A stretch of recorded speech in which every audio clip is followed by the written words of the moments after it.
तीज व्रत कथा। कहते हैं कि हरतालिका तीज ऐसा पर्व है कि इस दिन सच्चे विश्वास के साथ कुंवारी लड़कियां जैसा जीवन साथी मांगती है उन्हें उनकी इच्छा से ही वर मिलता है। और साथ ही शादीशुदा महिलाएं भी अपने पति की लंबी उम्र के लिए हरतालिका व्रत को करती है। हरतालिका व्रत को करते समय सच्चे विश्वास के साथ साथ हरतालिका व्रत की पूजन विधि और कथा को भी पूरे नियम के साथ पढ़ना होता है, जिससे हरतालिका व्रत के समय की गई इच्छाओं की प्राप्ति हो सके। माता पार्वती भगवान शंकर को पति रूप में पाना चाहती थी और इसके लिए वह कठोर तप करने लगी। माँ पार्वती ने कई वर्षों तक निराहार और निर्जल व्रत किया। एक दिन महर्षि नारद आए। माँ पार्वती के पिता हिमालय के घर पहुंचे और कहा कि आपकी बेटी पार्वती के तप से प्रसन्न होकर भगवान विष्णु उनसे विवाह करना चाहते हैं और उन्हीं का प्रस्ताव लेकर मैं आपके पास आया हूँ। ये बात सुनकर हिमालय की खुशी का ठिकाना न रहा और उन्होंने हाँ कर दिया।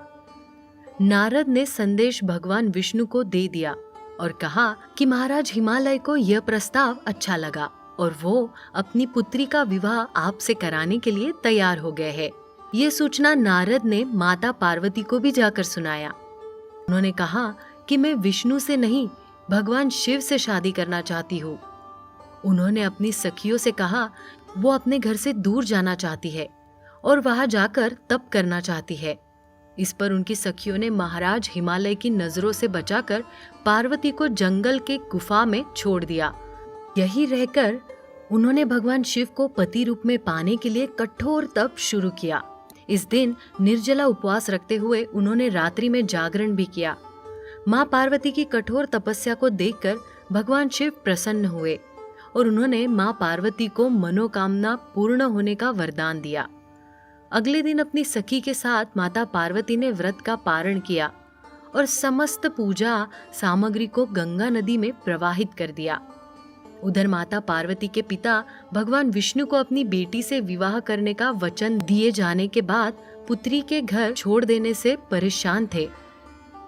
वह पार्वती को ढूंढते हुए उसी गुफा में पहुंच गए।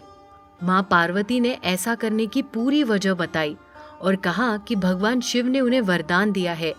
इस पर महाराज हिमालय ने भगवान विष्णु से माफी मांगी और कहा कि मेरी पुत्री को भगवान शिव से विवाह करने की इच्छा है। इसके बाद ही भगवान शंकर और माता पार्वती का विवाह हुआ था।